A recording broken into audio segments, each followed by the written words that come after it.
Hello and welcome to Static Channel 12. I'm your host Christian with my co-host Marvin. What up? Today's episode of Culture Slop, we got a movie that lives in infamy. Freddy Got Fingered. Alright Marvin, what are your thoughts on Freddy Got Fingered? Hold on.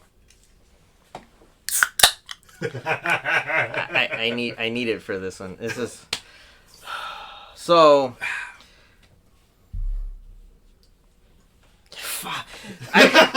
Alright, you want me to start? No, I'm just gonna say it. Because I'm sure everyone's waiting for it. I feel like I got fingered. This movie's. Oh god, this movie's something else. I'm too combobulated right now to start. Take it away right now. Give me to get more of my beer. Alright, so Freddy Got Fingered came out in 2001. I think it was written by Tom Green. Producers gave him a lot of money to make a movie where he was at his peak with his show and all this crazy shit he was doing. Tom Green, for those that you don't know, what's up with him? He's like the original troll. Troll entertainment, you know. Ugh. He went around fucking trolling people in public, just being fucking weird and obnoxious. And this fucking movie just sums up everything he fucking did in his career at that point. Yeah, so I think this movie was coming off of the success of the Tom Green show. Mm-hmm. So he had like a little skit show where he would just be bonkers and he'd have like TV guests and interviews. But I remember it was just bananas. Like there was an episode I think where he like took a chainsaw to his desk, and he never replaced it. So I think he tried to like draw like a T and a G for Tom Green into the front of his desk with an actual chainsaw, and then it was just destroyed for the entire series.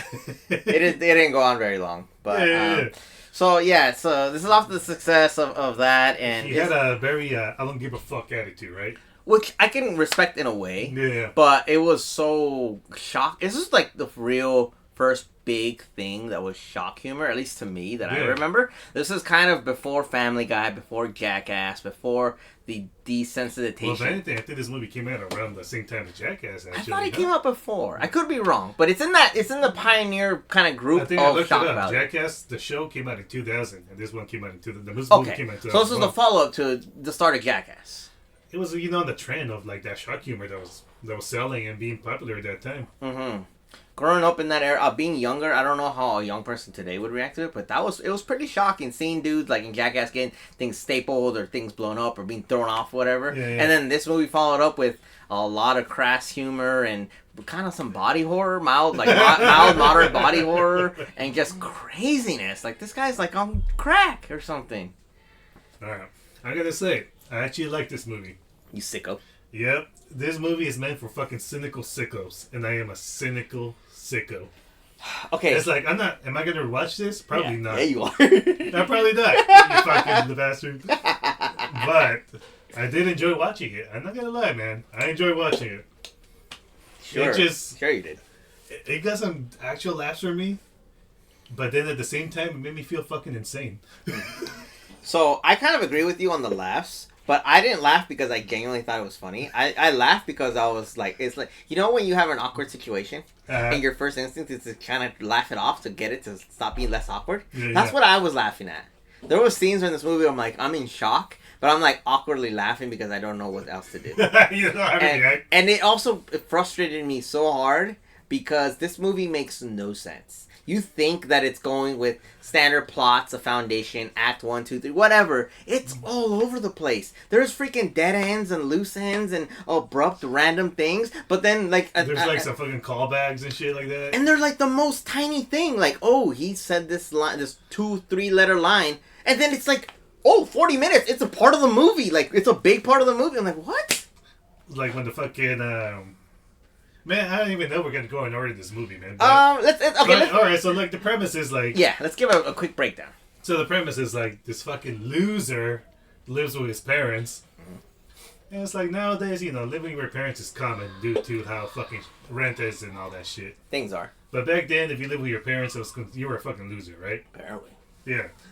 But he was a big loser because he didn't do fucking shit. And he's just like this obnoxious, like really stupid man. Mm-hmm. So his dream is to become an animator.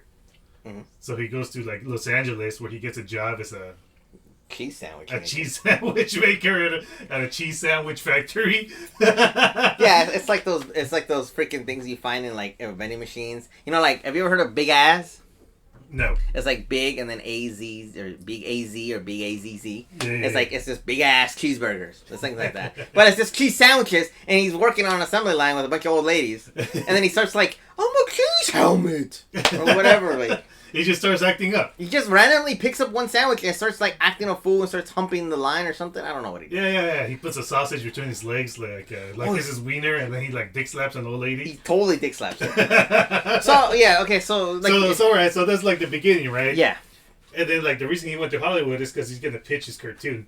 And in his defense, his drawings weren't terrible. The characters and the presentation was kind of rough, but there was actual talent. Whoever drew those was actually talented. Which, like, the guy told him, it's like, this fucking makes no sense. Whatever. It really does make no sense. It's like, go back and, like, get inside the animal. And then we go back to what we're talking, how, like, this fucking line, it's like, he has to get inside the animal in order to become more creative and make a story around his superhero cat. Yeah.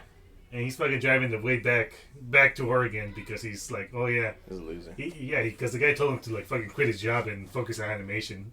Kind of. So he's like moving back with his parents. He finds a dead deer in the road.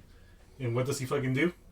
He cuts it open, and then he climbs inside and starts wearing its bloody pelt, and he just starts making like moose noises or something. Yeah. So he's just like, he's fucking inside the deer. He's inside the deer. He's inside the deer. Yeah, he's inside the deer. And then he's like on the road. He parks his LeBaron on the side, and then like a fucking semi-trailer, like a logging truck, shows up and just launches him like 200 feet. Like across and he's just getting dragged. He's dragging the freaking body in the animal, and it's just like. And the thing is that you see like the fucking. I think they use like a dummy, right? Yeah. And you actually see the fucking truck smack this fucking dummy and send it flying, dude. It's like you see the mass of it, just like okay, but. So it's like this fucking dummy wearing like a bloody deer. Mm-hmm. But yeah, and then so I'm gonna just say that this is why it frustrated me because. Okay, so I mentioned like there were loose ends. This movie feels like it doesn't know what it wants to do. And I think that was intentional, but if that's the intention, it executed very well because it starts... I feel like it knew what it wanted to do. Kind of. And it was insanity. It was very insane. But that's what I'm saying. But like the initial purpose was like in the beginning, he's going off to chase his dream. His parents support him because they want to get rid of him. They give him a car. He's going off to Hollywood, and it's about pitching... And what kind of car did they give him? It's a baby blue Chrysler LeBaron. Convertible Chrysler LeBaron. With a #1 sun license. See, there's some fucking funny shit in there, man. It's stupid. Who drives a Chrysler LeBaron? Do you? I don't see I don't see any LeBarons. That's why it's hilarious. Fucking A. But yeah, so that's the thing. So you think that it's like, okay, I think in some people's minds, like, you'll try and break it down. You try and figure out what the plot is. Like, oh, yeah, here's the hero, here's the villain, here's the problem they have to overcome. But here it doesn't do that. It's consistently. It's like, you think it's about him chasing his dream. He's going to go to Hollywood. He's leaving home, and he's going to work in L.A. And his drive to Hollywood, he sees a horse getting jacked off, and he gets out and jacks off the horse. So, yes. And that is completely random in the first 5 minutes. That's the thing, is that this movie throws in random crap that makes no sense. Like, he's jacking off the horse, and he, like, Woo! But you know what? That shit's consistent, because he fucking keeps on jacking off a fucking... But he's it's into that shit for some so reason. random. That's the problem. And then it's like, and then you think it's like, okay, so maybe it's about him. Okay, like, he tells him that his art sucks, and so he moves back home because he feels like a loser. So maybe it's about him reinventing himself or getting closer, growing up. Yeah, nope, that gets shut down. And then he runs into another character, a possible love interest, and then it's like, I'm jumping ahead a little bit, but it's like, oh, maybe it's about him developing feelings for her and growing up, and then also getting together with her. Nope, that gets shut down. Maybe it's about his relationship with his family and his dad and his brother and his best friend Harlan Williams and all this stuff. Nope, that gets shut down. And then it keeps going it like steps over itself over and over and over, and it's really weird. And it's like, oh, God, I'm tired just saying that. It definitely is like pure like. Yeah, it's just fucking shock humor the whole time, man. It's like, but the thing too is like it's somewhat cohesive. It like fucking fits the character too. It's like he's a fucking moron.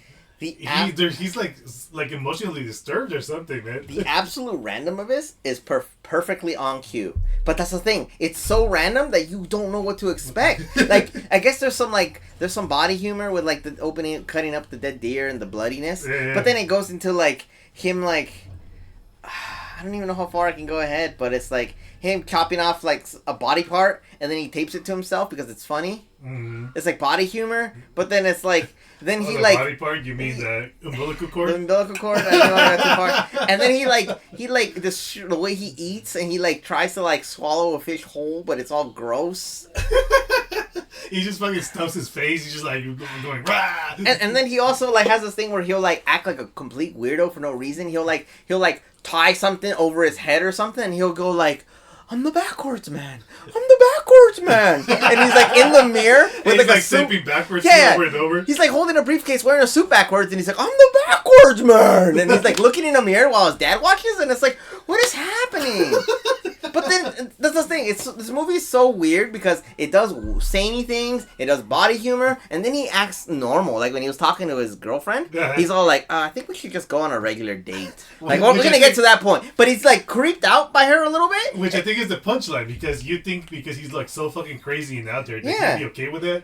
But then the punchline is like, can we like not do this weird thing? Can you not blow my? Can you not suck my dick? Basically, can we just go on a date? Yeah, and then it's like, but then him like having a real moment with his dad. But then it's like elephant cum, and then it's just like this movie's all over the place. Like he believes in himself, he doesn't care what anyone thinks, and then he like, oh, well, I'm a sad sack, I'm a loser, and then it's all over. It's so inconsistent. There's no hero's journey to this. This is just random crap. What are you talking about, man? He got the money and he got the girl. He spent it on a house in Pakistan. So maybe we should start breaking this down. I think we started to. We went off the rails. It's a random movie with random shit that happens, man. Yeah. Okay. Fine. So because you follow the plot, and it's like he's trying to fucking your usual story where you like trying to prove his dad wrong, and he's not a loser. So he's gonna be successful in what he wishes in his dreams. He's following his dreams. So yeah, but the way he gets there is so convoluted. It's not even like he has to overcome anything. But it's like it just takes so many U-turns and J-turns that it's crazy. So, yeah. So like we talk about him coming back home, and then I guess he moves back in with his parents, and then they just little mini arguments that shows how crazy this entire family is. Like they're having roast beef for dinner. He's like, this is boring. I'm gonna eat a chicken sandwich. So he pulls a random chicken sandwich out of his backpack. He's like, the hell you are! And then he like throws it across the yard to the dogs, and then like, you can go to bed. It's just random weird stuff. But you know what, man? The fucking dad character and fucking the brother, the mom. Tom Green's character, man. We don't know what I can't tell if his name is Gord or Grody. Quinn. I think Grody. Is it Grody? Okay, I thought it was Quinn. I thought unless that's a fake name he made up. I will say they fucking worked off each other really well. They did. Okay, so Rip Torn. I love the dad. So Rip Torn, I know him from, I believe he's the boss from Men in Black 1 and 2. Uh-huh. And he's also, what is his name? I forgot his name. I forgot his name. O'Houlihan from Dodgeball. He's the crazy old mentor. Yeah. Patches O'Houlihan. That's the name. Yeah. He was young Hank Azaria played young Patches, and Rip Torn plays old wheelchair alcoholic burnout Patches O'Houlihan from Dodgeball. So that's how I know them from their filmography. And he's good at comedy. He's such an asshole. He's such an asshole in this movie about everything to almost everybody. Like, he does love his family. He's just as crazy as his son. He's crazy, but like grouchy crazy, not like zany crazy. So, but the second and third acts of this movie is definitely the difficulty, rivalry, conflict between father and son, between Tank Green and Tom Green and Rip Torn, and it's fantastic. They play off each other so well. It's almost disturbing. It's great. Because he sounds like because Tom Green's character is just so fucking out there and stupid that he's always pissing off his dad. And then his dad just goes fucking ape shit, right? Yeah. Like the scene where he's like taking forever in the shower. Oh, yeah! He goes in to find out, like, why is he in the shower? So he turns out the hot water, like nothing happens. Mm-hmm. He goes in, flushes the toilet so he could get cold water on him. Yeah. Nothing happens. He opens up the fucking shower door. And fucking Tom Green is right there in scuba gear, pretending he's underwater in the fucking shower. Yeah, then he like pulls the soap on a rope, and he's like, "It's the treasure! It's the treasure! We're gonna be rich!" So he throws it into the toilet, and then like Rip Torn, the dad, just like throws him through the glass door. And pulls him through the the glass door. He basically destroys the glass door, and Tom Green starts freaking out because the treasure just went into the toilet bowl. So he starts like in the scuba gear. He just like starts chasing after the bar of soap. He just dunks his head in the toilet. Yeah, he goes full Scuba Steve on it. And it's freaking insane, man. And that's just like one scene. And then, just God. This movie fucking weird, man. Wow. You know what was a surprise? Seeing Halle Berry. Halle Berry in there? Oh, no, wait. What's her name? Drew Barrymore. Drew Barrymore. This movie would be so different if Halle Berry was Drew Barrymore. So, yeah. So, the main reason why I thought it was... One, I like Drew Barrymore. I like her in 51st Dates. I like her in Charlie's Angels, the first one. It was fine. I mean, I'm not a huge fan of her, but I enjoyed the things I've seen. It was just surprising seeing her there. Well, it's not... Yes and no, because they were married in real life. Oh, really? Yeah, I'm not sure exactly when they got together. If this movie falls between when they were either dating or before they met, or maybe this is the reason why they met. I don't know, but they were together. So just kind of that's like a little nice call out / Easter egg nugget. So yeah, they were together. I just also forgot how attractive Drew Barrymore is. Like, she's very attractive. And just to clarify, Tom Green and Drew Barrymore, right? Drew Barrymore. They were together. They were married. Yes. Okay. Yeah. So just quick tangent. I did see a YouTube interview. She has like a daytime talk shows. Well, apparently they reunited because they got divorced after a while, and they reunited, and they're both like healthy. Like he's not a psycho anymore. He's like a normal functioning guy. Yeah, he's like, I always loved you, and I'm happy you're seeing you're doing well, and they're amicable. It's just so weird to see him be a normal person. He's not sucking on goat tits. He's not freaking shoving sausages up someone's ass or anything like that. He's not jerking off a horse. He's not jerking off a horse. He's just being a normal guy. So it's just kind of I saw that not too long ago, and then before you screwed me over with watching this movie, it's just a weird contrast that I saw. So. But going back to the movie, yeah, Drew Barrymore makes a small cameo as the receptionist, and then it's about talking to the animator and evolving the plot and stuff. So it was a nice shout out. Then he eventually... So I love how it makes sense, like you talked about. It's so disjointed, but it's still cohesive. Yeah. Because like they're talking about like him just being a dick and being irresponsible and immature. So he's like... Remember the scene where he's like putting the skateboard vert together? Yeah, He's like obnoxiously hammering at like 2 a.m. or something. While talking to his random buddy just shows up. And he's just talking. He's not even drinking beer. He's just hanging out like, well, you gotta get a job, Gordy. You gotta get a job or something. So whatever. And then he like, oh, well, you're gonna go home? We just finished the skateboard ramp, the vert. You gotta try it. Yeah. So he gets on the skateboard and then like does a flip or something and like horribly shatters his leg. And this is where the body humor or the body horror that I came out. So you could see the bone sticking out of his leg. That was some good makeup right there. Oh, it's good makeup. But and what does Tom Green do? First, the dad comes out and he's like, "What the hell are you doing?" And he calls him a bunch of things that I'm not going to repeat. F-slur. He calls him out. He throws a skateboard on the broken leg. It's just like, shut up. And then he comes out like, get him an ambulance. And instead of going inside to get him an ambulance, Tom Green like goes up and like licks the bleeding wound. He licks the end of the bone. Where it's broken. And it's like, oh my god, like more like. So it was like shattered bone, and he's like licking the blood off of it. It's like, gee, wow. So and then that leads into this is what I'm saying. It's cohesive. So he has to take his friend to the hospital. And while he's going to visit his friend, he meets his love interest. His love interest. I have no idea what the character's name was. But Brittany. No. Beth. Beth. He calls her Brittany, though. Betty or something. Betty. Anyway, so he meets her, and she's just kind of weird. She's like doing flips with creamer cups, and then they start talking. He says he's a broker, he's rich, and all that stuff. Yeah. And then eventually he asks her out.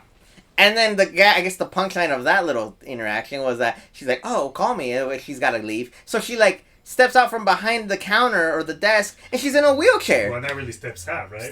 Rolls out. She pulls an Autobot and rolls out from behind the counter, and then he's like really confused because like I think I just like got a date, but with like a girl in a wheelchair, and he's really confused talking to his buddy. But then for some reason they put his grown man buddy in a ward with 3 women, including one who's pregnant. Yeah. So it's like, okay, and he's talking about, like, you hate the handicap. You're like, no, I don't hate the handicap, and it's getting all weird. And then the argument is pissing off the pregnant lady. He's like, will you shut up? I'm pregnant. I'm pregnant. So it's all about her being pregnant. And then eventually, like, the argument causes her so much distress that she ends up going into labor. Uh-huh. So it's like, what? Okay, so I guess, so this leads on to more body horror. Do you want to do this part, or do you want to... The one where he puts on the doctor's coat and is like, I'll deliver this baby. Mm-hmm. And he fucking does it, man. He fucking delivers the baby. The fucking two other women take out their little tambourines because I guess they're Native American. They start chanting. They start, like, slapping the tambourine and they start chanting. And then the pregnant woman is, like, screaming. And then Tom Green's going, ah! Just fucking screaming. Being crazy and wacky. And I remember this fucking scene, dude. He, like, pulls out the baby. And he fucking starts swinging it around with the umbilical cord to make sure that it's fine. So you see, like, this baby getting swung around, fucking spraying blood everywhere. Mm-hmm. And I remember this fucking scene. I just turned to you, and I'm like, this movie's making me feel insane. Yeah. Because I'm like, I was getting, like, super overstimulated. The visual, the blood, the tambourines, the chanting, the screaming.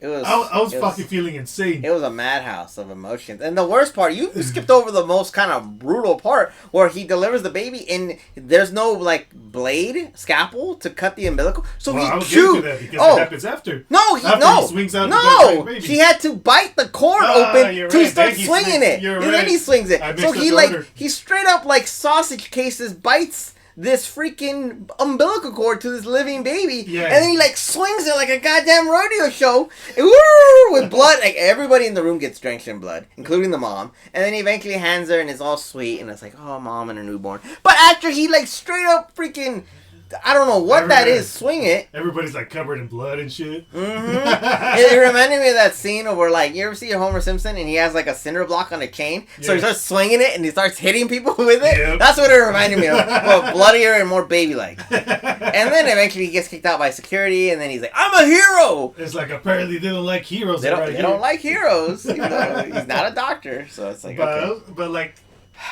it's like, okay, this is where we're talking about, like, these little callbacks, like, this fucking random ass shit, dude. Mm-hmm.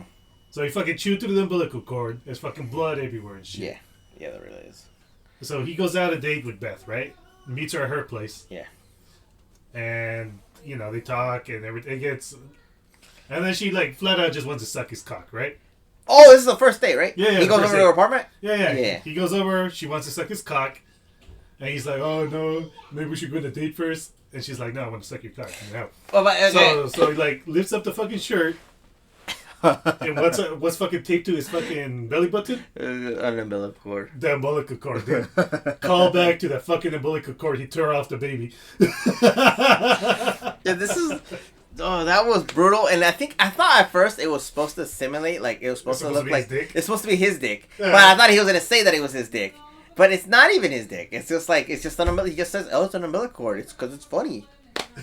And then she's like, okay, I can work around. It's like, and then, but you skipped over the part. So this is more of the zaniness of this movie. So he goes over to before the dick sucking. He goes over to her apartment and finds out she's in a wheelchair. They talk and she wants to build a rocket wheelchair, whatever. But then eventually, that's her big dream. Yeah, that's her big dream. She starts getting kind of freaky and like, ooh, okay. So she's like, oh yeah. So it's like, I bet I want you to take this bamboo cane and smack me across my legs. So she's paralyzed. So he's like, okay. I was like, I've never caned anyone before. Yeah. So he, like, hits her and she, like, likes it, I guess. I don't know. And it's like, harder. And he's kind of like, you pussy. He starts, like, taunting him and just starts smacking her dead legs, even harder. So he just starts wham, bam, and he keeps increasing the strength and he keeps whacking her legs with this cane, like going straight up ECW on her.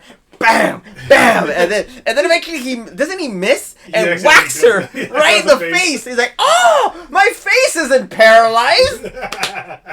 Oh, and then it leads into that, and then that leads into the weird umbilical cord dick sucking thing, and it's like, oh, that's what I'm saying. This movie that's what I'm saying, audience. This fucking movie's bonkers, dude. It's bonkers, dude. But I feel like I'm crack.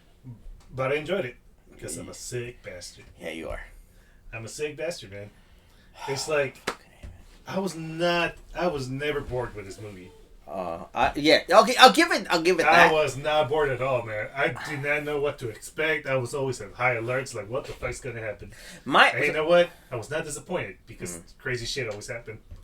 I'm the type of movie watcher, goer, whatever, that I like to kind of guess a little bit, like what's gonna happen. Like, oh, that guy's the villain. Oh, that's not right. Why'd they show that movie? What's this little detail? What's the twist? Like, I like to try and get ahead of the movie a little bit. Uh-huh. I don't know why. I just kind of do. I couldn't do that with this movie.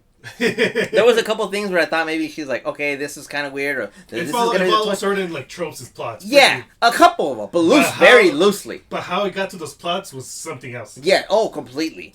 so eventually it gets to the point where after. I can't remember exactly what led to it, but eventually he pivots back to I wanna get my animator job going. I want to chase my dreams again. So so this is the part of the movie where it pivots away from being in LA and dealing with his girlfriend to focus on his family. LA for like that long. That's what I'm saying. But like from like being out for there, 5 minutes, be making cheese sandwiches. So this is the part where it pivots to back to his house. The best part of the movie was it focused more in on between the relationship between Gordy and his crazy family. Yeah. So he has a dad, played by Rip Torn, a mom who doesn't really matter, and a brother named Freddy. So I guess, and this is a kind of a callback because I guess there's like a tiny rivalry that's like implied, but it's not really shown between the brothers. His older brother, who's a screw up, and him being the responsible brother, right? And he doesn't get a car, and he's not called number one. He's not showing all the affection. Yeah. He's like the kind of I stayed at home and I'm being responsible. I have a nice suit. I have my own place. I work at a bank. He's kind of got his stuff together, but it always feels like he was resented or less preferred to whatever. He was definitely less preferred. Definitely less preferred. I don't know how it is. Whatever. I don't have a brother. But, and then the whole family's crazy, but it eventually just starts spilling over. Like we mentioned the scene with the shower, throwing him through the shower door. Like, Rip Torn just gets crazy, the dad. There's a scene where like Freddy, remember the part where he's playing the piano? The piano, the infamous scene with the piano and the hot dogs and the meat on his head. Yeah, so I guess she tells him like, well, you're this is how it works because it was that little joke of like, well, maybe you need to focus, you need to play some music, you need to do some art, you need to eat some food. He's like, I can't do all of it at once, Beth. And so he really tries to do them all at once. So he like rigs up a bunch of pulleys and ropes and starts like ties sausages to his fingers while he's playing the piano, and he's like making music and animating at the same time, trying to. And then his dad like, what the hell is all this? So eventually this leads into more craziness, cohesive craziness. But I guess he like Rip Torn, the dad, I'm gonna call him dad, he just rips down all the sausages and then he's like, you gotta go cool off. And like, okay, I'll go show you cool off. So he hooks up the son, the thing that broke his best friend's leg. He hooks it up to his truck with his winch and rips it out. And then he freaking like backs up and runs over the ramp and destroys it and drives off into the sunset. Kinda. And then he's like, well, my ramp, he's so stupid. He's stupid. And it just like, it creates more of the tension and separation between dad and son. Yeah. And then that's just like a little bit of the zaniness, and it just keeps going and going and going and going. Hey, man. Alright, I want to talk about why the movie's called Freddy Got Fingered. I knew you were going to that. So, like, after that event happened where he destroys the skateboarding ramp, yes, they go to a therapist. And his dad is telling the therapist that Tom Green's character is a fucking idiot. He's using the R word. Very profoundly. Real quick. Can I interrupt here? This is a part of the genius that I'm slightly amazed by. Yeah. Is that every single scene, no matter how loony, crazy, insane, cracked out it is, actually works and flows with the movie, because it starts with them going on a date, to him getting arrested, to her saying you're doing too much, to set up the piano wieners, to set up to the vandalism of the destruction of the ramp, which goes into this group therapy. Every single scene makes sense, but it doesn't make sense. Okay, tanking over. Continue. So they're in therapy and he's calling them the R word. Yeah. So it's like, I think like Tom Green's character gets pissed off. The mom is like, "Don't stop fighting," and the therapist is like, "Hey, we have to discuss this." Yeah. And then Tom says that his dad fingered Freddy, which is the little brother. Yeah. And the mom is like, "Oh no!" And the dad's like, "What the hell are you talking about?" It's like, you're fucking lying. Yeah. And then like Tom Green just starts like having the mental breakdowns, like, you fingered Freddy, you touched him, you molested him. Mm-hmm. And he like gets a fucking statue that belongs to the therapist, throws it through the window, breaks it. He just jumps out through the window just screaming. He's like, he molested Freddy. And he just fucking runs away. Mm-hmm. And the dad's like, you fucking liar. So yeah. And then it goes to the next scene where Freddy is sitting at his place. Oh, he's sitting at his parents' house. His parents' house watching a fucking surgery for some reason. He's watching surgery. He's watching like real life surgery on the television. And then there's a knock at the door, and there's a therapist, which I think she turned out to be a social worker or something. I think she's a social worker, yeah. And the fucking police is like, we're here to save little Freddy. And then Freddy is like, I'm Freddy. By the way, Freddy's a grown man. He's like 23 or something. He's a grown-ass man.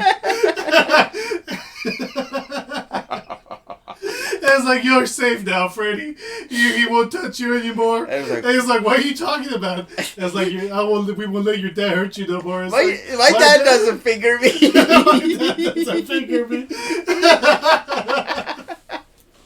So his parents show up and like his dad comes out. It's like, what are you doing to my son? And he's like, Dad, they're taking me away. My dad does not finger me. The whole neighborhood started watching? Yeah. And he gets taken away and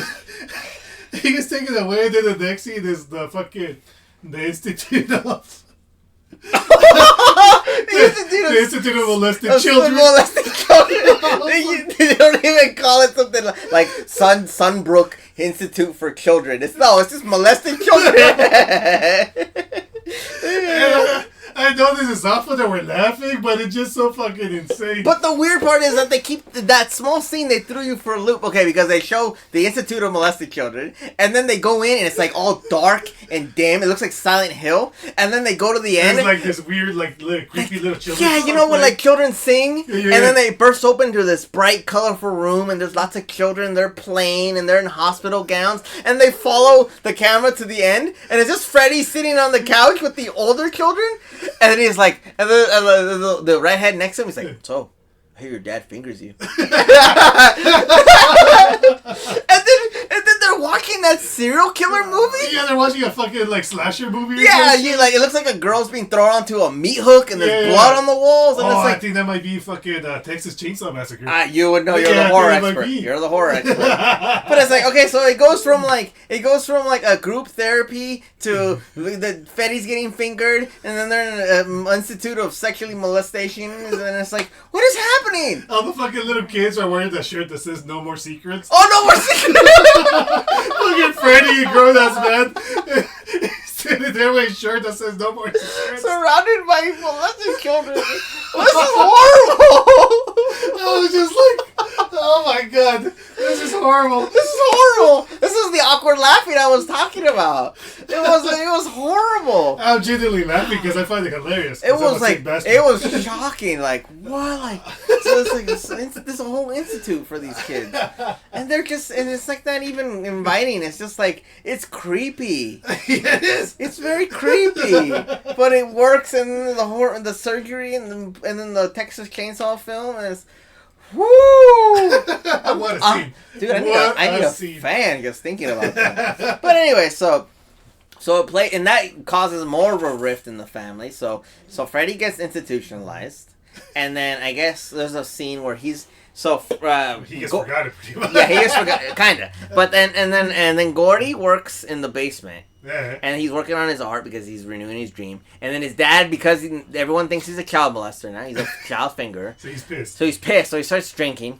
And then him and Tom Green start having an argument where they're like, "Fuck you, Dad. Fuck you, Dad. Oh, fuck you, son." And then they're like, and then he's like, "Fuck me, fuck me." So he puts down his bottle. What was it, Jack Daniels? Something like that. He puts the bottle of Jack Daniels down, and then he's like, "Fuck me, huh? Oh, fuck me." So he like pulls his pants down.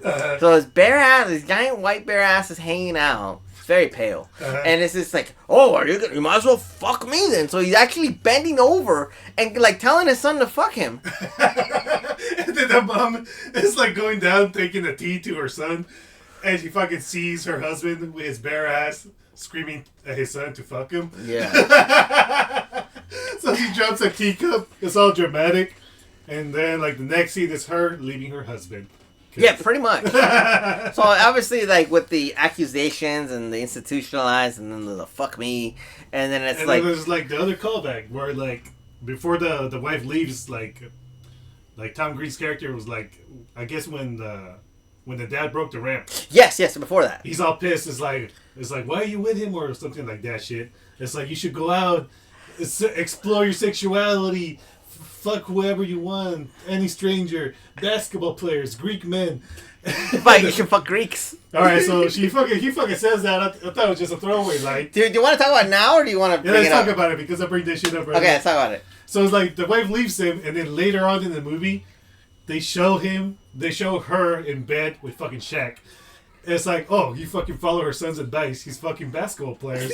And then Shaq goes along with it too. Yeah. So he's like, I did all this for nothing, and then he like starts pelvic thrusting in the air next to her. I did this, pierced nipples. He gets jealous because later on in the movie, Tom Green's character and his dad get kidnapped by Pakistanis. They're heroes. Yeah. They're American heroes. So they were on TV, and like the mom is like, oh, my baby, and all that shit, and Shaq gets jealous. It's like, I'll do all this for you. Like, I pierced my nipples. I even fucking did this for you. He starts air thrusting. He starts air thrusting. Oh, and then the mom is like, I know, but he's my baby. And then Shaq just like turns over to the side. There's like a sad face to him. Yeah, I thought he was gonna cry. So it's just racket. And there was a part, remember, where like, I think before... I can't remember where, but I think this is when they're between the vert being built and being destroyed. Yeah. I think they're like, you're lucky this isn't Pakistan, or else I'd fucking kick your ass. I can't remember what he says, but he's like, it's lucky be working some fucking factory or something. Yeah, but the main part is, you're lucky this isn't Pakistan. Yeah. So eventually gets to the part, after the family is destroying itself, Tom Green eventually, okay, I'm going to move on to it, but I guess he gets inspired by his girl to have a shot at animation. This is what I mean, that every scene is necessary, but it all makes sense, but it doesn't make sense. So I'll shorten it. The girl wants to build a rocket wheelchair, and she does it. She follows her dream, and she was able to do it. Inspires him. He goes back to Hollywood, pitches a new show about fucking zebra centaurs in America, which is based on his family. It's the stupidest shit ever. But the guy's like, I love it. I'll give you $1 million right now. So he gives him $1 million, and then continue. So he gives him $1 million, so he ends up like buying jewels worth $100,000. Then he rents a helicopter for $100,000. Then he wastes the rest of his money, $750,000. He's like working with contractors. Like, I want this. I don't want to build this. I don't want to do this. And it's like no. He gives them the straight up blank check for the rest of his money. So I guess before that, remember when he was Spec Ops? So he breaks into his dad's house. He shuts off the power and he shoots him with a tranquilizer dart. Yeah. Like full on like special ops. Dude, he looks like Sam Fisher. Yeah, he looks legit. And then the next scene is like the dad waking up. He's like, "There's no damn water. What's going on? Why is there a bandage on my neck?" And then he like starts figuring it out, walks out the door, and he's in Pakistan. So what had happened? The contractors decided to rip out part of his dad's house. Man. He paid them to rip out. The contractors got paid to rip out part of his dad's house, put it on a pillar, and put it on a truck and drive it to ship it to Pakistan. And then the second the dad wakes up, he's like, "Hi, Dad!" And then he drives the truck through like a village or a market. Yeah, like a street market. The street market, and oh my god, this is gonna be the F line. And then he like crashing through everything, and eventually they crash, and the dad goes flying through into a tent, and Tom Green almost dies or something because that freaking house tilts, and the stand starts breaking, and it crushes Tom Green. But it's like Buster Keaton, where like he's right through the window, so it perfectly is fine. Yeah. But it's like barely there. We got but and then it's like, okay, and then eventually he's like, "Oh my god, shoot!" So they're running through Pakistan. They're running through fucking Pakistan, and they go into like a tent, and he sees an elephant. And you see his big ass fucking dick. So apparently, because Tom Green loves big animal cocks. Yep. Because he already talked to the horse, and I don't know what else. So he like picks up the elephant cock while his dad is chasing him. He starts jacking it off, and then apparently he does such a good job that I guess it starts ejaculating all over the place. So it's like a freaking cum cannon. And he like shoots his dad with like elephant cum. And it's like, what is happening? And then he's like, like he sees his dad just laid out in the Pakistani sun, and then someone like kicks him in the head. I think it was the elephant. The elephant? That makes sense. Like that's a powerful kick. Launches him like 6 feet, and he lands next to his dad, and they have a heartfelt moment. Like, how did you afford this, son? It's like, I sold my drawings for $1 million. And mind you, the dad is completely covered in elephant cum. It's drying elephant cum. And then they have this heartfelt moment in the desert covered in cum. It's like, that's what I'm saying. This movie is insane. And then they get arrested. I guess they get picked up by, I don't know, bad guys, whatever. I don't know. They don't say it, but they're kidnapped. Right. And then they're enslaved, and they're like, oh, a local animator, creator of zebras in America, and then all the news reports are running it. And mind you, he got $1 million to make that show. He spent it all on all this bullshit and did not make the show. Yeah, so he's just wasting the money. And they're trying to like figure it out. And it's just like, and then they're a hero, and then they're playing Russian roulette, and they grow their hair out, and it's just like, and then eventually they get rescued. And at the end, he gets the girl. And gets his dad's respect. Yeah, I guess. Even though he pissed off all that money. They never bring up the money ever again. Because he's gone. Yeah. And it's like, oh, one thing we didn't talk about was, remember the little boy? The fucking running gag with the little boy. The running gag of the boy. So really that hurt. It starts out mildly and it starts ramping up. So I guess it's his neighbor. Yeah. His neighbor, and he's like, "Hi, Freddy." He trips and he smacks his head into the side of his car. And there's fucking blood everywhere. So he messed up his eye, cut it open. It's like, okay, fine, it happened. Smacked the car. Oof, pretty bad.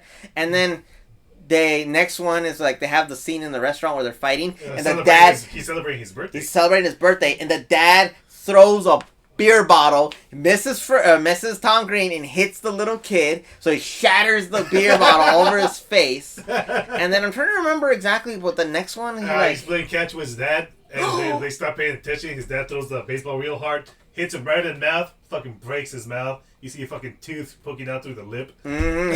He went full Mick Foley, like freaking bloody mouth. There's like a tooth hanging out. And then he's like, oh man, that kid got messed up. And then the final gag of this movie, going back to the kid, because they're there's people from the town. Yeah, welcome back. They're all holding signs. When is this fucking movie going to be over? That's an actual sign. That's an actual sign in the movie.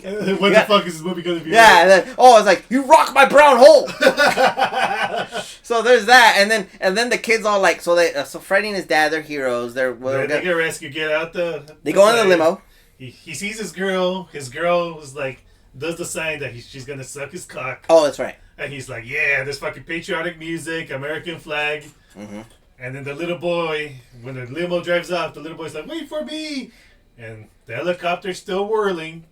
And apparently, no, it's a jet, right? It's a jet. It's an old jet. It's a jet. So he fucking chases after the limo. And all of a sudden, you just see blood splatter. We're going. The whole crowd gets drenched in blood. Yeah. So this kid got pulled into the fucking jet engine, and then the little line she says is like, "I'm okay." So he lost all his blood, but he's still okay apparently. So there were just little details there. There's so much more zany. I'm sure we skipped over some zaniness, but it's like this movie is freaking. The whole movie's full of zany moments, man. We could fucking spend like. Cohesive zany moments. The buddy breaking his leg and licking it, the wheelchair girl, the kid getting mincemeat into propellers, jacking off large animals, the horse cock, getting your dick sucked by a handicapped woman, smacking that old lady with a big sausage at the cheese sandwich factory, father getting accused of molestation, the little brother in the Institute of Molested Children. And then the son in scuba gear getting thrown a glass door. It's just pure insanity. It's pure insanity, dude. And it's like, I also shout out to the part where the dad's looking for him. He's like, "Where is he? Where is he?" So he goes up to the best friends with the broken leg. He's like, "I don't know, sir." He starts kicking him in his broken leg. "Where is he?" And he's like, you can see the cast falling apart. And it's just like, so there's just so much moments, and then there's just little things, and then Drew Barrymore showing up, Shaquille O'Neal dating the mom. It's like random crap. This movie's just an acid trip, bro. More like a mushroom trip. I kind of hate you for making me watch this, bro. That's what you get for making me watch the previous movie, which listeners will listen to, hopefully before. Yes. If not, go back. I think you'd like it. No, that movie is genius compared to this, bro. Hell no. Yeah. Well, that'll be a discussion for another time. We'll come back to it. But your final thoughts, Marvin, on Freddy Got Fingered. Fucking hey, man. I don't think there's enough drugs for this movie. to make sense, man. I think you probably have a bad time with drugs, man. Watching this movie. It probably scare you. I think anybody would. Honestly. This... Okay, I will say this. This movie is well made and well quality, and even you like the soundtrack. Oh yeah, I forgot to say that. Yeah. Banger soundtrack, man. If you're a fan of that era's fucking punk music from the 90s and shit and all that, good ass music. I will say, like I said, I wasn't. There are movies on this channel that we've seen, and I'm just kind of like, I want this to be over. I kind of did want this to be over, just because I was so confused with everything. Not because it was bad and slow or anything. Like I said, you just didn't want to be exposed to more craziness. I'm just like, what is happening? I'm having crazy pills, man. It's like, but I'm saying, there's so much potential here, but it was deliberately distorted and made terrible because of like an FU to the studio or something. Well, supposedly the story goes that the guy, it's like Tom Green, like gave so little fucks that it's like, he's like, the producers give him like a shit ton of money, and he's like, they just give him free reign, and he's like, fuck it, I'm just gonna fucking do the biggest fucking troll. That's the story. So supposedly he's confirmed it in the interviews, recent interviews. It still makes sense. But I kind of believe it, because like I said, this movie, it was well made. There's cohesion to it. They had good actors. Was good. Yeah. Props were good. Makeup was good. It was obviously written well.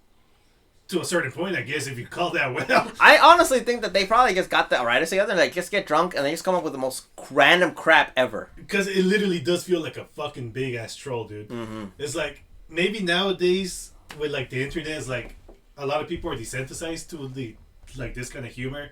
It's like, it's pretty common to like troll people in public. That's like, you know, those funny videos kind of shit. Yeah. But I can't. It's hard for me to put myself in the mindset of that time. Yeah. Because I'm already been like exposed to so much crap online. It's like back then, this movie would have been like a major shock factor, like a big fuck you to the people who went to the movie theater to watch this. Oh, absolutely! I can't imagine being excited for like, oh, it's a Tom Green comedy, ooh, and then just like everything like exploding animals or whatever, and broken bones and wheelchair dates and. I can't, dude. It's all weird. It was all crazy. But obviously, it shows to show the passage of time. This wouldn't hold a candle to anything in 2025. Even today, I will say that it still has a lot of shock value. You think so?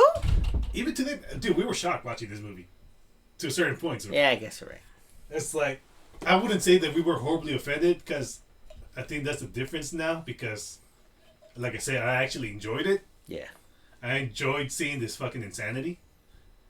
But back then, not being as fucking jaded, yeah, I would have been like, this would have been such a huge turnoff.